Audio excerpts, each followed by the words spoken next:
Good afternoon, guys and gals. It is the 7th of September. It is Labor Day. I hope you all have had a good Labor Day weekend. This is the PowerPoint for this week. This can get a little controversial at times, but just know that your beliefs are respected, and whatever those beliefs are, it's just fine.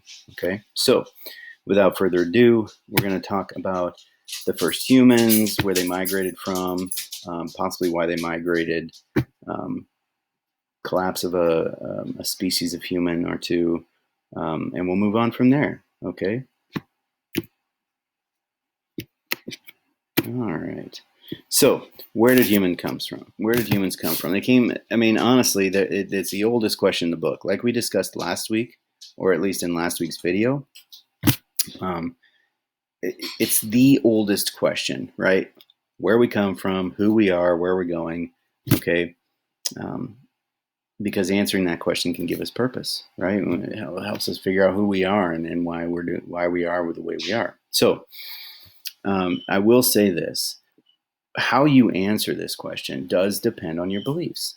There's the Judeo-Christian belief where God created the earth.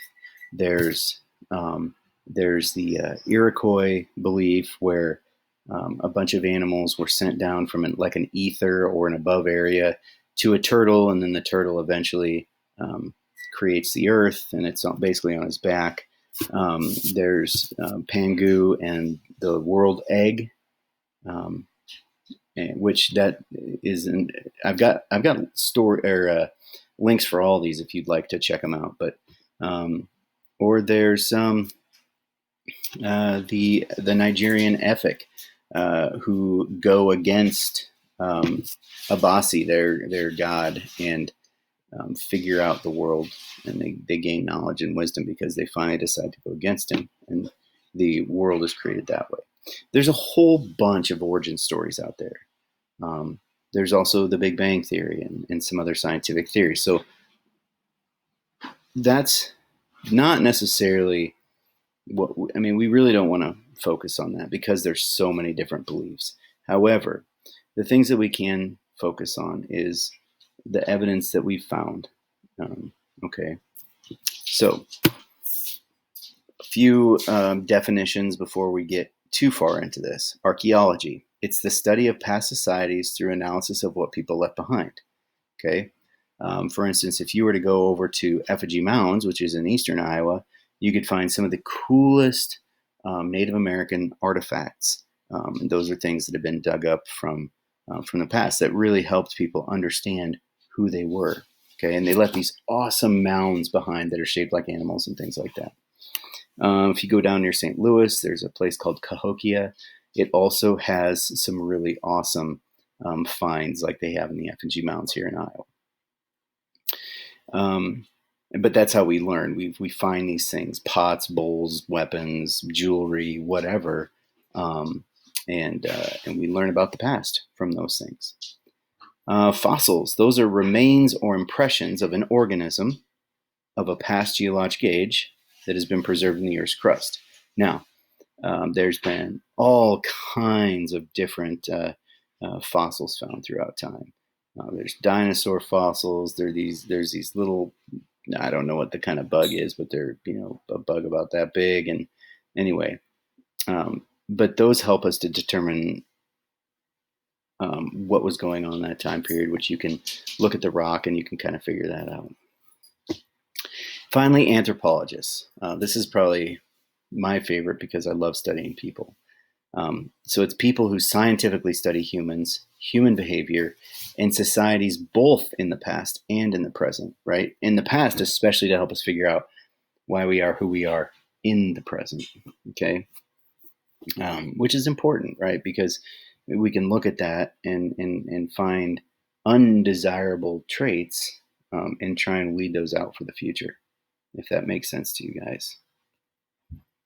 All right. So let's check this out. So a long time ago, I think it was in the 70s. Yeah, actually, the year I was born. Um, some archaeologists found the remains of, they call her Lucy. They found 40% of the remains of this, of what's called an Australopithecus. Okay, it's a humanoid type of skull. Okay, um, who they think could be an ancestor to humans. Again, it depends on what you believe, but that's not really the most important part. Okay, the most important part is they found some remains of, and these are really the first human type of remains they found. Okay, and they found them near this area here. Okay, this is Lake Victoria. Beautiful, lush, awesome area. In 1992, I believe. 1992, the year I graduated. Weird. One the year I was born, one the year I graduated. They found another set of remains called Arti, or Ardipithecus. Okay, and basically, it took them 15 years. They didn't get this skeleton put together for about 15 years because they couldn't exactly figure it out, because the bones weren't they weren't completely like human bones. Okay, but again, those are some early hominid remains. Okay, and so evolutionary scientists, it helps them to understand where they believe that we came from. Okay, again, there are many origin stories. I'm not saying evolution is real or it's not real, just letting you know some of the facts. So, they also, along with those things, with Lucy and Artie, they found stone tools, some art, some things like that, right? From as far back as the Paleolithic age or the Old Stone Age. Okay, the first humanoids, real humanoids, were called Homo habilis, or handyman. Okay, these people were thought to live, well, a really long time ago, like 1.5 million years ago. Okay, and supposedly they're the ones that used stone tools first. Now, important question here: why is it so important that we know that they use stone tools? What does that tell us? What does that tell us about them? What do you think? Well, I'm not going to tell you what I think yet, not until we discuss on Wednesday. Or if you join us during class at any point. So, however, those are like supposedly the earliest living humanoid species. Okay, then we come to Homo erectus. Okay, now Homo erectus are supposedly, and I'll show you guys a map of this in a little bit, supposedly the first ones who migrated out of Africa. Now, honestly, I'm not even kidding you. I don't know why you'd leave a beautiful place like this right here. Can you guys see my mouse? Maybe now. Oops, it does that. Anyway. Because it is gorgeous there and it's really nice. But they did. Eventually, they moved out, and there's all kinds of reasons for possibly why they started spreading out. But we'll get into those in a minute. Okay. But Homo erectus. Okay, they were the first ones to master fire. Now, ask this question to yourselves: what important things can they do with fire that they couldn't do before? I'll give you a hint. One of them is cook their meat. We knew that they ate meat. We knew that they ate meat before they mastered fire. However, now mastering fire, they can actually cook their meat, right? So it's a rare thing. Do you guys get the joke? Rare meat, rare. Anyway, so they're the ones that first start to migrate out of Africa into Eurasia a little bit, which I'll show you guys a picture of where that's at. And then we get some serious competition out of, that coincides, those guys migrating coincides with the emergence of two different species. Okay, Homo sapiens, or wise humans, or Homo neanderthalensis. It's a tough word to say. Or basically, and I'm just going to do this the rest of the time, Neanderthals. Okay, so here you've got, come on, nope. Down here you've got your Homo sapiens in the red, and they're the red arrows. Okay, your mustard color is your Neanderthals. Your light yellow is the Homo erectus. Okay, so you can see Homo erectus migrated over here to Western Africa, to Southwest Asia, and over here to India, China, the Chinese Peninsula, North Korea area, Indonesia. Okay, so all over the place, right? But that was really the extent of their spread. Homo sapiens, if you can see this, let me move this over here. They pretty much eventually are going to migrate all over the world, right? Here's South America over here, North America. They're going to use the Bering Land Bridge to get over here, which we discuss later on. Okay. Now, a little bit about Neanderthals. They're stronger and they're bigger brained. Okay. Very intelligent people. Very strong. They spent a lot of time hunting. Okay. Now, they were not cave people. Okay. They were much more intelligent than that. They didn't just live in caves.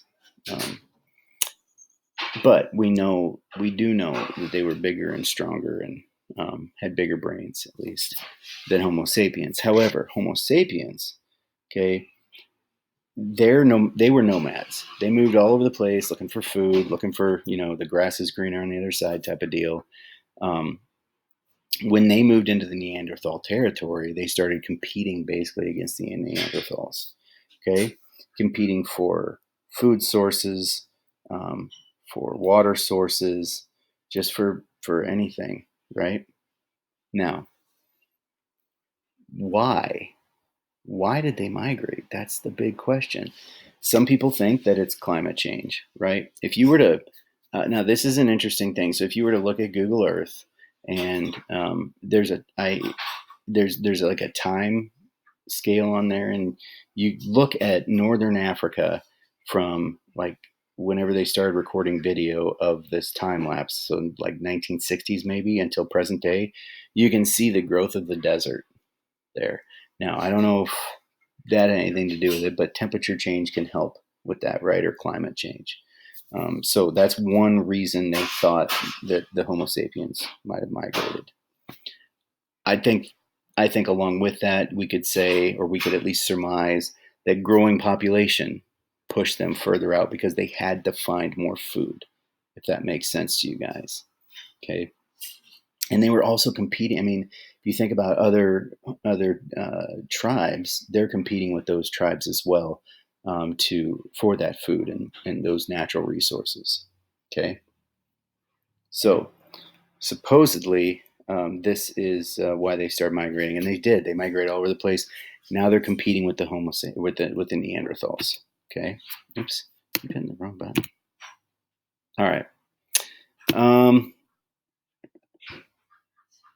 So eventually, Homo sapiens, looks like I got ahead. Homo sapiens are going to drive the Neanderthals to extinction. Okay. They're basically they're not going to be able to compete with the way that the Homo sapiens live. And the Homo sapiens, their population is going to explode.